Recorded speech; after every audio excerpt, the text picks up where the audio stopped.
நிகழ்வை நாம் மிக சுருக்கமாக 6 மணிக்குள் முடித்துக் கொள்வது நலம் என்று நினைக்கின்றோம். அதைத் தொடர்ந்து இஃப்தார் நிகழ்ச்சிகள் இடம்பெற இருக்கின்றன.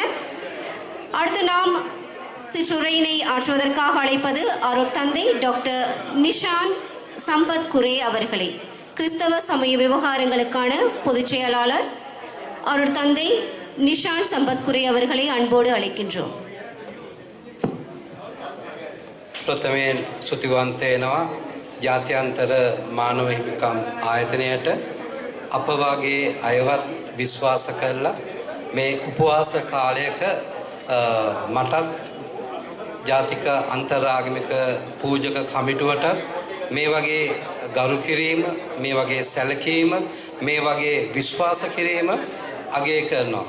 මම හිතනවා උපවාසයක් අද දවසේ අවසන් කරන්න යන මොහොතකදී මටත් උපහාරයක් ලැබීම ගැන සුතිවන්ත වෙනවා. ඉතින් මම ඔබට අපේ හාමුදුරුවෝ කිව්වා වගේ උපවාසය ගැන මම තවත් පොඩ්ඩක් අර්ථවත් කරලා මම ඔබට කතා කරන්න කැමතියි. මේක අපි උපවාසය නැත්තම් නිරාහාරව කියලා එක එක්කෙනා ඒ වචනේ කියනවා. නමුත් මේක අපි සිංහලෙන් කිව්වට එච්චර තේරෙන්නේ නැහැ. ඉංග්‍රීසි වලින් කිව්වොත් තමයි මේ උපවාසයේ තියෙන නිරාහාරයේ තියෙන වැදගත්ම අර්ථය මේ උපවාසයක් අරින මේ මොහොතේ ඔබට තේරෙන්නේ. මම ඉංග්‍රීසි වලින් කියන්නේ fasting and prayer කියලා. මේ කාලේ ක්‍රිස්තියානි අය නිරාහාරයක ඉන්නවා. අපේ මහා සිකුරාදා නැත්නම් ඊස සන්ඩේ එක වෙනුවෙන්. ඒ වගේ මුස්ලිම් අයත් නිරාහාරයක සිටිනවා. මම හිතන නිරාහාරයක් කියලා කියන්නේ හැම වෙලේදීම කෑම ගැන හිතන්නේ නැතුව, කෑම බීම ගැන හිතන්නේ නැතුව අප නම දින අපි විශ්වාස කරන දෙව්දුන් තුල හොඳ යාඥාවක් තුල සිටීමයි. මේ නිරාහාරයක් අවසන් කරන්න යනවා කියලා කියන්නේ හරි ප්‍රීතිමත් කාලයක්.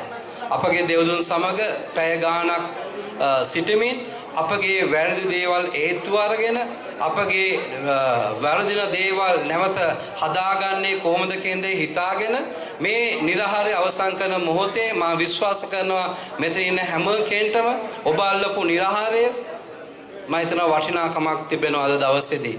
ඔබ යාඥා කරපු දේවල් මම විශ්වාස කරන ඒවා ලැබෙන්න යන දිනයක් එනවා.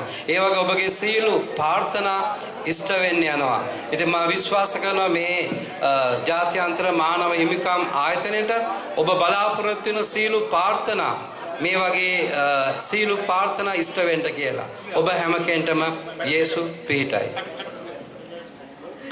நன்றி. அந்த சிற்றுரையினை ஆற்றிச் சென்ற அருட் தந்தை டாக்டர் நிஷான் சம்பத் குரே அவர்களுக்கு.